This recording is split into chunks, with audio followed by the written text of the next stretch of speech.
านบุญบังไฟบานเมยตาแสงน้องแต่เมืองจำปาสักจัดขึ้นอย่างคึกคืนสืบสานฮิตของประเพณีดาววันที่23พฤษภาคมปี2026บรรยากาศงานบุญบังไฟประจำปีที่บานเมยเมืองจำปาสักเป็นไปอย่างคึกคืนและเต็มไปด้วยความมวลซืนโดยมีประชาชนภายในบ้านและใกล้เคียงเข้าร่วมอย่างหนาแน่นเพื่ออนุรักษ์และสืบสานฮิตของประเพณีอันดีงามของชาวลาวภายในงานมีขบวนแห่บังไฟที่ตกแต่งอย่างสวยงามพร้อมด้วยการฟ้อนรำและการแสดงศิลปะพื้นบ้านสร้างความประทับใจให้แก่ผู้เข้าร่วมงานนอกจากนั้นยังมีการแข่งขันจูดบังไฟเพื่อขอฝนตามความเชื่อหลังเดิมซึ่งเป็นส่วนหนึ่งของวิถีชีวิตและวัฒนธรรมลาวมาแต่โบราณคณะจัดงานกล่าวว่าการจัดงานบุญบังไฟในครั้งนี้บ่เพียงแต่เป็นการส่งเสริมประเพณีวัฒนธรรมเท่านั้น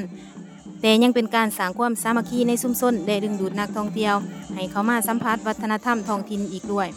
งานบุญบังไฟถือเป็นประเพณีอันสำคัญของชาวลาวที่จัดขึ้นในช่วงก่อนเข้าฤดูฝนเพื่อขอฝนตามฤดูกาลและให้พืชผลทางกสิกรรมอุดมสมบูรณ์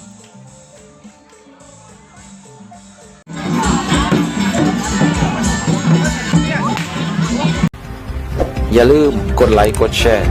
และกด Subscribe เพื่อติดตามข่าวต่อไปที่นี่จำปาไมนิวส์